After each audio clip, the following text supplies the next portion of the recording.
నా పేరు సిహెచ్ శ్రీనివాసులు, అందరూ రాయుడు అని పిలుస్తారు. నేను 2019 సంవత్సరం నుంచి ఇంట్లో మేడం వాళ్ళ దగ్గర నమ్మకంగా పనిచేస్తూ ఉన్నాను. అయితే గత 1.5 సంవత్సరం నుంచి నేను రోజు ఇంటికి వెళ్ళేటప్పుడు తాగుతా అంతా చేస్తూ ఉన్నాను. ఇవి నేను హేమంత్ అనే అతనికి చెప్తా ఉన్నాను, ఇంటికి వెళ్ళినప్పుడు తాగుతా ఉన్నాను అని చెప్పేసి. అయిపోయిన తర్వాత నవంబర్ నెలలో టీడీపీ జనసేన సమన్వయ మీటింగ్ జరిగింది. సమన్వయ మీటింగ్ జరిగినప్పుడు టీడీపీ పార్టీ హౌస్కి వెళ్ళాను. పార్టీ హౌస్కి వెళ్ళిన తర్వాత జనసేన పార్టీలో ఉండే పేట చంద్ర అనే అతను, ఎమ్మెల్యే సుధీరెడ్డి మనిషి సుజిత్ ఇద్దరు మాట్లాడుకుంటా ఉంటే నేను వాళ్ళ దగ్గరికి వెళ్ళాను. వాళ్ళ దగ్గరికి వెళ్ళినప్పుడు చంద్ర వచ్చేసి సుజిత్కి నన్ను పరిచయం చేశాడు. మీ ఎమ్మెల్యేకి మీ సీన్ ఉన్నాడు కదా, ఆ విధంగా మా మేడం వాళ్ళకి కుమార్తో రాయుడు 4 గంటల పక్కనే ఉంటాడు అని చెప్పేసి నన్ను అప్పుడు పరిచయం చేసి నా నెంబరు సుజిత్కి తీయించాడు. సుజిత్కి తీయించిన తర్వాత దానికి పక్క రోజు నేను రేణుగుంట నుంచి కళాశాలకు వెళ్తా ఉంటే ఆయన బస్టాండ్ దగ్గర చంద్ర బస్టాండ్ దగ్గర ఉన్నాడు. బస్టాండ్ దగ్గర ఉంటే నా మనతో ఇంతవరకు వదులుతాను అని నేను చెప్పాను. చెప్తే సరే వదులుతాను కదా రాయుడు, వదాం రా, నాకు హేమంత్ చెప్పాడు నువ్వు తాగుతామని చెప్పేసి. మేడం వాళ్ళు కూడా లేదు కదా, తాగుదామనేసి నన్ను కళాశాల ఎస్ఎస్ కళ్యాణ మండపం హైవేలో కళాశాల ఎస్ఎస్ కళ్యాణ మండపం దగ్గరికి తీసుకుని వెళ్ళి మందు తాగిపించాడు. మందు తాగిపించి తాగుతా ఉంటే సుజిత్ ఏమన్నా ఫోన్ చేశారా అని అడిగాడు. లేదు నాకేం చేయలేదనా అని చెప్పాను. చెప్తానే నాకు జీతం ఎంత ఇస్తారు అవంతా అడిగాడు. నేను 8,000 ఇస్తారు నా అవంతా చెప్పాను. చెప్పిన తర్వాత సుజిత్ ఫోన్ చేస్తాడు. ఫోన్ చేసి మేడం వాళ్ళ గురించి విషయాలు అడుగుతాడు. అది చెప్పు, నేను డబ్బులు తీసాను వాడి కాడ అని చెప్పాడు. విషయాలు మనం ఎందుకు చెప్పాలి వాడికి సుజిత్కి అని చెప్తే, ఏదో రైడు ఏం కాదు, వాడు మా పక్కన రోడే, నువ్వు చెప్తా ఉండి నేను నీకు డబ్బులు తీసాను అని చెప్పాడు. చెప్పిన తర్వాత మళ్ళీ పక్క రోజు నాకు సుజిత్ ఫోన్ చేశాడు. సుజిత్ ఫోన్ చేసి చంద్ర ఏమన్నా చెప్పాడా అని అడిగాడు. మాతో నువ్వు ఫోన్ చేశారు, మా మేడం వాళ్ళ గురించి అడుగుతాడు, విషయాలు చెప్తా ఉండు, డబ్బులు ఇస్తాడు అని చెప్పాను. ఎంత డబ్బులు ఇస్తామని చెప్పాడు అని అడిగాడు. లేదు నాకు ఎంత ఇస్తామనేసి ఏం చెప్పలేదు, విషయాలు ఫోన్ చేస్తాడు, విషయాలు అడుగుతాడు, అది మాత్రం చెప్పు అని చెప్పి నేను డబ్బులు తీసాను అని చెప్పాను. సరే నేను ఇస్తాను అని చెప్పి దానికి మళ్ళీ 2 రోజుల తర్వాత నేను మేడం వాళ్ళ ఇంటి దగ్గర ఉంటే పేట చంద్ర అని అతను ఫోన్ చేసి ఎస్ఎస్ కళ్యాణ దగ్గర ఉన్నాం రాయుడు, 1 నిమిషం వస్తావా మాట్లాడాలా అని చెప్తే నేను బండి వేసుకొని ఎస్ఎస్ కళ్యాణ దగ్గరికి వెళ్ళాను. బండి అక్కడికి వెళ్తే అక్కడ ఆల్రెడీ సుజిత్ చంద్ర కూర్చొని మందు తాగుతా ఉంటే నేను వెళ్తాను, నాకు గ్లాస్లోకి వచ్చి రాయుడు అని చెప్పారు. నాకు లేదన్నా మేడం వాళ్ళు ఇంటికాడ ఉన్నారన్నా, నేను తాగి వాసన వస్తాను తెలుసుకొని చెప్తాను, మళ్ళీ ఇద్దరేనా అని చెప్తే 1 గ్లాస్ తాగని చెప్పేసి 1 గ్లాస్ ఇచ్చారు. 1 గ్లాస్ ఇచ్చిన తర్వాత నీకు చెప్పినాను కదా మేడం వాళ్ళ గురించి అడగతా ఉంటాడు, ఫోన్ విషయాలు అడగతాడు, డబ్బులు ఇస్తాడు అని చెప్పేసి చెప్పాను కదా అని చెప్పి అడిగినాడు. అవును నాకు చెప్పాను నేను చెప్పాను. చెప్పిన తర్వాత 30 లక్షలు ఇస్తాడంటే సుజిత్, విషయాలు చెప్తా ఉంది అని చెప్పాడు. 30 లక్షలు అంత డబ్బులు ఎందుకు నీకు చెప్పావు, 8,000 చేస్తామని చెప్పేసి నేను అడిగిన బయట వెళ్ళి బాగా హ్యాపీగా ఉంటాడు అని చెప్పేసి అప్పుడే నాకు 2 లక్షలు తీసిచ్చాడు. చంద్ర అని అతను సుజిత్ 2 లక్షల డబ్బులు ఇచ్చాడు. ఆ 2 లక్షల డబ్బులు నేను తీసుకొని నేను ఇంకా డబ్బులకి పడి ఇంకా డబ్బుల కోసం డబ్బుపై ఆసక్తి చేసి ఇంకా 2 లక్షలు ఇచ్చారంటే ఇంకా 30 లక్షలు ఇస్తారు అని చెప్పేసి ఆ డబ్బులు కూడా తీసుకున్నాను అని చెప్పేసి నేను 2 లక్షల డబ్బులు తీసుకొని పార్టీ హౌస్కి వెళ్ళిపోయి అక్కడ నా రూమ్లో నా ల్యాప్టాప్ నేను దాచిపెట్టేసి మన ఇంటికి వెళ్ళినప్పుడు ఇంటికాడ పెట్టేసి ఖర్చు పెట్టేస్తా ఉంటే అప్పుడు నాకు సుజిత్ ఫోన్ చేయడం స్టార్ట్ చేశాడు. ఫోన్ చేసి విషయాలు అడుగుతా ఉన్నాడు, పిల్లలకి నాకు ఏం చేస్తున్నాడు అంతా అడుగుతా ఉన్నాడు. నేను మొత్తం నేను చెప్తా ఉన్నాను. చెప్పేసి టికెట్ కోసం ఏమైనా ట్రై చేస్తున్నాడు అవంతా అడిగాడు. అవును మనతో పార్టీ హౌస్కి వెళ్తున్నారు, పార్టీ హౌస్లో మాట్లాడుతున్నారు, నాడేళ్ళ మనం మాట్లాడుతున్నారు, అది మొత్తం నేను చెప్పేసి ఇంకా ఎలక్షన్ అంతా అయిపోయింది. సుధీర్ రెడ్డికి టికెట్ వచ్చిన రోజు అన్న వచ్చేసి సుధీర్ రెడ్డిని మాతో సుధీర్ రెడ్డి వీడియో ఒకటి మాట్లాడి ఇప్పుడే కాదు ఇంకో వచ్చే 15 సంవత్సరాలు 20 సంవత్సరాలు మేమే ఇక్కడ ఉంటాము, మమ్మల్ని ఎవరు ఉంచలేరు అని చెప్పి వీడియో ఒకటి మాట్లాడుతూ ఉంటే నన్ను వాళ్ళు చూసి సుధీర్ రెడ్డిని తిట్టారు. వీడియో ఇంకా 6 నెలల ముందు వచ్చేసి టికెట్ తెచ్చుకొని ఓవర్ యాక్షన్ అంటా ఉంటే నేను అప్పుడు వాడికి వాయిస్ మెసేజ్ వాట్సాప్లో రికార్డ్ చేసి వాడికి సుజిత్కి పెట్టాను. సుజిత్కి పెట్టిన తర్వాత చంద్ర వచ్చి నన్ను అడిగాడు, ఇంకా రికార్డ్ అయితే పెట్టామనుకున్నా అనేసి. అవును సుజిత్ అడిగాడు, దానివల్ల రికార్డ్ ఆన్ చేసి పెట్టాను అని చెప్పాను. చెప్పింది సరేలే అనేసి తర్వాత మళ్ళీ ప్రచారాలు జరిగేటప్పుడు రోజు ఫోన్ చేసి అడుగుతాను, ఏమేమి మాతో పాటు రావడం లేదు, ప్రచారాలు ఇవి నేను సపరేట్గా ఎందుకు చేస్తున్నారు అంతా అడుగుతా ఉన్నారు. లేదు ఆయన సూర్యుడు ఫోన్ చేయడం లేదు అనేసి మేడం వాళ్ళు రావడం లేదు అనేసి నేను చెప్తా ఉన్నాను. 2 సార్లు పేట చిరంజీవి షాప్ ఎదురుగా బైక్ పార్కింగ్ దగ్గర కూడా నేను సుజిత్ 2 సార్లు చంద్ర ముగ్గురం కలిసి 2 సార్లు అక్కడ మాట్లాడుకుంటా ఉన్నాను. లెక్చర్లు రావడం లేదు ఏమి అని అడుగుతా ఉంటే అవి మాట్లాడతామంటే అవి మేము ముగ్గురం మాట్లాడుకునే విషయాలు కూడా పేట చిరంజీవి షాప్ గురించి హేమంత్ రాము ఒకసారి చూశారు. మన హేమంత్ రాము మన తోట సురేష్ కూడా ఒకసారి చూశారు. చూసి మమ్మల్ని అయితే ఏం మాట్లాడలేదు.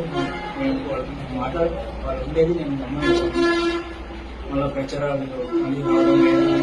మళ్ళీ నామినేట్ ఎలక్షన్ అంతా అయిపోయిన తర్వాత నాకు మళ్ళీ డబ్బులు ఏమీ లేదు. నేను నా ఫోన్కి కొంచెం ఇబ్బందిగా ఉండి నేను చంద్ర షాప్ దగ్గరికి వెళ్ళాడు.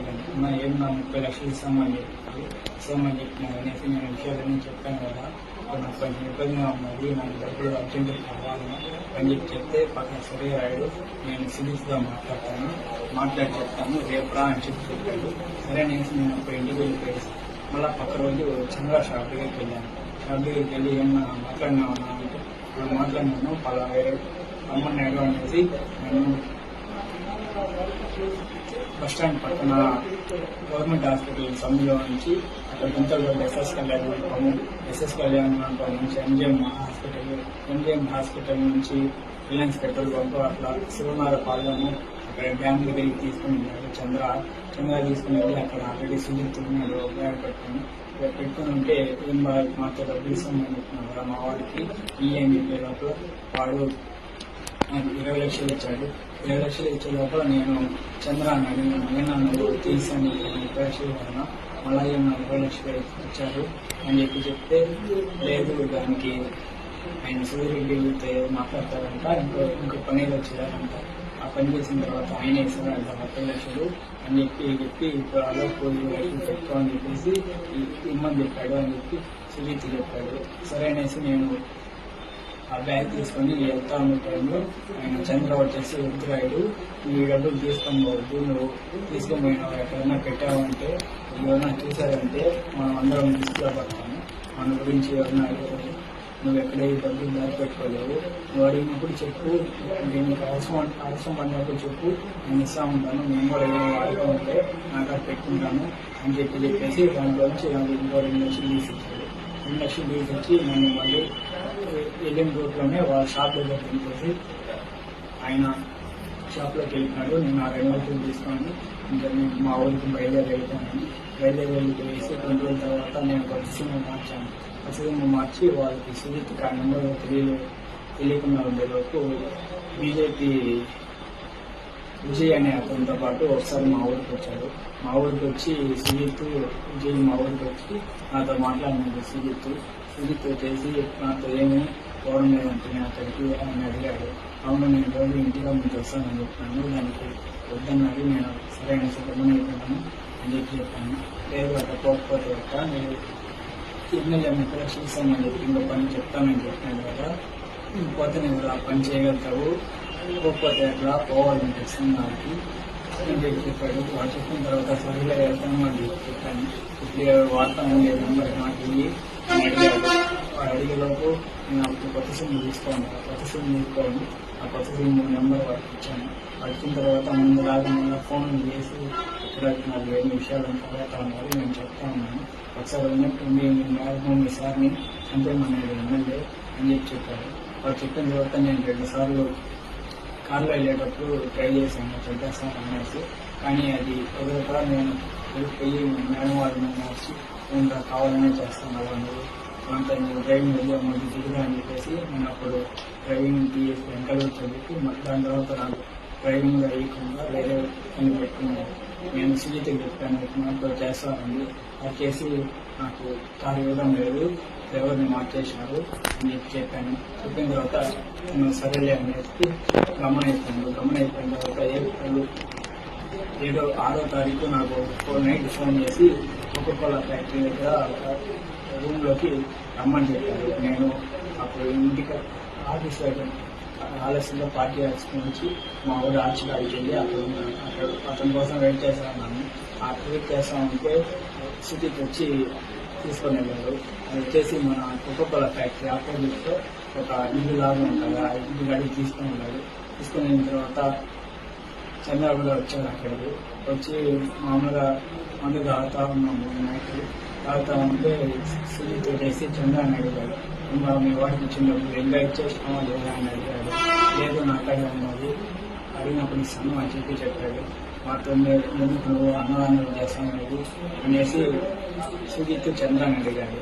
లేదు ముందు అంటే అప్పుడు వ్యాపారాలు భాగ్యవతాన్ని చేసినాము, ఇప్పుడు కుదరడం లేదు, ఆ డబ్బుల్లో ఇచ్చిన డబ్బుల్లో నుంచి చేస్తాను అని చెప్పాడు. మీ మేడం వాళ్ళు బర్త్డే వస్తుంది, ఏం ప్లాన్ చేస్తున్నారు అని అడిగాడు. అడిగిన తర్వాత ప్రోగ్రామ్ ఏం లేవు, ప్రోగ్రామ్ అనుకోవడం లేదు, ఇంకా ఏం ప్లాన్ చేయలేదు అని చెప్పాడు. సరే మీ వారిని అమ్మచ్చా రికార్డు అమ్మచ్చు రాసినాడు, మాట్లాడలేదు, కొంత అడిగినాడు, లేదు కొంత ఏం చేయలేదు అని చెప్పాడు. చెప్పిన తర్వాత అతని అతనికి ఫోన్ వచ్చేటప్పుడు పోయి ఫోన్ మాట్లాడతా అట్లే చెప్తున్నాడు. అలాగే నాకు మంది ఎక్కువైపోయి నేను 12 సెకండ్లో సుజిత్ వచ్చేసి నాకు ఫోన్ తీసుకున్నాడు. నా ఫోన్ తీసుకొని ఏదో నైట్ మొత్తం చూశాడు. చూసిన తర్వాత నేను అప్పుడు పని చేశాను. తర్వాత లేసి ఫోన్ చేసేటప్పుడు ఛార్జింగ్ అయిపోయి మళ్ళీ అతనే కేబుల్ ఇచ్చాడు. కేబుల్ ఇచ్చి ఛార్జింగ్ పెట్టుకుంటా ఉంది. అక్కడంటే అది ఛార్జింగ్ పెట్టుకుని నేను తిరుపతికి వెళ్ళాను, హాస్పిటల్ కాకి. తిరుపతికి వెళ్ళిన తర్వాత మళ్ళీ ఫోన్ చేశాడు సుజిత్. ఫోన్ చేశాక అంతా తిరుపతికి వచ్చినాను అని చెప్పాను. చెప్పిన తర్వాత సరే అయిపోయిన తర్వాత నైట్ ప్లేస్కి వచ్చేసేది అని చెప్పాడు. సరే అనేసి నేను అక్కడ అయిపోయిన తర్వాత నాతో పవన్ అనే అతను ఉంటే అతన్ని వాటికి మెట్టుకండే దగ్గర టిప్పను అంతా తీపిచ్చి వాటికి మందు తీసుకోమని చెప్పేసి వాళ్ళు చెప్పి ఆర్చికార్డు చేసి వాటిని పంపించేసి సుజిత్ వచ్చి నేను ఆ రూమ్ కాడికి తీసుకొని పోయాను. రూమ్ కాడికి తీసుకొని పోయి బిర్యానీ మందు అంతా తీసుకొని వచ్చి తాత వండుకుంటా ఉండే టైంలో మధ్యాహ్నం టైంలో ఎమ్మెల్యే సూర్యరెడ్డి ఆ రూమ్ దగ్గరికి వచ్చాడు. రూమ్ దగ్గరకు వచ్చేసి ఏమో నువ్వేనా ఎంతో పనిచేస్తూ ఉండేది అని అడిగాడు. అవును నేనేమో చెప్పాను. అంతే సార్ నేను జీతం అంతా అడిగాడు. 9,000 ఇస్తున్నారు అని చెప్పాను. 9,000 ఇంకా ఎవరు నాకు పని చేస్తారా, నేను 19,000 ఇస్తాను, నాకు అది వచ్చేసి అని అడిగాడు. లేదు మా మేడం వారికి 10వ వచ్చిన తర్వాత 6 ఇల్లు కొనిస్తామని చెప్పారు, దానికోసం నేను అడిగాను, మా ఇంట్లో ఎక్కడ ఉన్నామని చెప్పారు అని చెప్పాను. సరే నువ్వు అప్పచెప్పినారు, మా పొలంలో ఉంటానంటే మీ అత్త మీ చెల్లెలు కోడల్లో ఉంటారంట, ఈ మధ్య పెళ్ళి మీ చెల్లెలకి మీ అవ్వ ఒకటి ఇంట్లో ఉంటారంట కదా, మీరు బొక్కింగ్ పాలం అంటారు కదా అని అడిగాడు. అవును నీకు ఇవన్నీ ఎట్లా తెలుసు అని చెప్తే నేను ఎమ్మెల్యే నాకు అంతా తెలియకున్నాను కదా అని చెప్పాడు. చెప్పిన తర్వాత మా వాడు ఆల్రెడీ 20 లక్షల మంది నన్ను ఇచ్చినారా అని అడిగాడు. ఆయన ఇచ్చాను అని చెప్పాను. దాని తర్వాత సరే నువ్వు నా కలిసి రాజు చెప్పినావు, నువ్వు మేడం ఉంది సార్ ఏదైనా ప్రైవేట్గా ఉండే వీడియోలు లేకపోతే పార్టీలు ఎవరితో పెద్దవాళ్ళతో మాట్లాడుతూ ఉండే వీడియోలు లేకపోతే ఏదైనా నన్ను చెప్తా ఉండే వీడియోలు లేకపోతే మీ మేడం ఏదైనా వల్గర్గా ఉండే వీడియోలు నాకు ఇచ్చేసేయి, ఆల్రెడీ మా వాడు చెప్పినాడు కదా మీకు 30 లక్షలు డబ్బులు ఇస్తామని చెప్పేసి అని వాడు పక్కన డబ్బులు ఓపెన్ చేసి చూపించి ఈ మాత్రం అవి నాకు ఇచ్చేసినా ఉంటే ఈ డబ్బులు మీకు ఇచ్చేస్తాను, నేను బయటకు పంపించేస్తాను, ఇంకే వేళ మీరు అన్నీ వెళ్ళి హ్యాపీగా బతుకు అని చెప్పేసి చెప్పి డబ్బు లేకుండా తీసుకుని వెళ్ళిపోయారు. తీసుకుని వెళ్ళిపోయిన తర్వాత అక్కడ కొంచెం ఉండి నేను తినేసి ఇంటికి వచ్చేసిన తర్వాత మళ్ళీ నాకు 14వ తేదీ సుజిత్ చంద్రాకి చెప్పాను, మాతో ఎమ్మెల్యే ఇంటికి వెళ్ళేసి వచ్చాను అని చెప్పి నాకు ఏం చెప్పాడు అని అంతా అడిగాడు. అడిగితే నేను మాతో పోయినాను, వీడియో జరుగుతున్నారు, వీడియో మా మామూలుగా యాడ్ అవుతుందా కాదులేనా అని చెప్తే లేదు నువ్వు తీయాలి రాయుడు, నాకు తీసి ఇచ్చే వీడియోలు నేను ఆల్రెడీ 20 లక్షలు ఇస్తాను చెప్తున్నాను, నేను తీయించాను కదా, ఆ 30 లక్షలు 30 లక్షలు కాకపోతే ఇంకో 30 లక్షలు వేసి 60 లక్షలు నేను తీస్తాను, నాది బాధ్యత, మన నమ్ము అది వాళ్ళకి మనకి సంబంధం ఉండదు, పనే పోతాడు అని చెప్పేసి ఆ రోజు వెళ్ళిపోయాడు. ఆ రోజు నాకు కొట్టేసారి అనే అతను 3 సార్లు ఫోన్ చేశాడు. 3 సార్లు ఫోన్ చేసే లోపల నేను ఫోన్ చేయట్లేదు, ఆటోమేటిక్గా రిప్లై కాల్ యూ బ్యాక్ అనేసి పెట్టిన తర్వాత అతను నాకు మెసేజ్ పెట్టాడు. మేము మాకు సుజిత్ ఎమ్మెల్యే ఇంటికి తీసుకున్నాడంటే మాట్లాడినామంటే కదా, ఆ వీడియో తీసి చేరాడు అంటే సుజిత్ చంద్ర ఆల్రెడీ ముందు మాట్లాడుతూ ఉన్నారు వీడియోల గురించి. వాళ్ళు ఆల్రెడీ నేను 2 విషయాలు చెప్తాను అంటే ఆల్రెడీ మాట్లాడుతూ ఉన్నాను అని నాకు మెసేజ్ పెట్టారు. మాకు ఆ వీడియోలు తీసిచ్చేది మనం మనం కలిసి ఉండాలి, ఎప్పుడు వాళ్ళని ఊర్గాంచుతామని వాళ్ళు ఆ వీడియోలు తీసిచ్చే వాళ్ళు అవుతారు అనేసి నాకు మెసేజ్ పెట్టాడు. అన్నా నాకు మెసేజ్ ఏం పెట్టద్దు, నా ఫోన్ ఎప్పుడు అక్కడికి తీసుకుంటారో తెలియదు, ఏదైనా ఉంటే చంద్ర అని చెప్పి చంద్ర నాకు చెప్తాడు అని చెప్పాను. చెప్పిన తర్వాత సరే అనేసి దాని తర్వాత 23వ తారీఖు వరకు నేను అప్పటివరకు నేను వీడియో ఏం తెలియదు.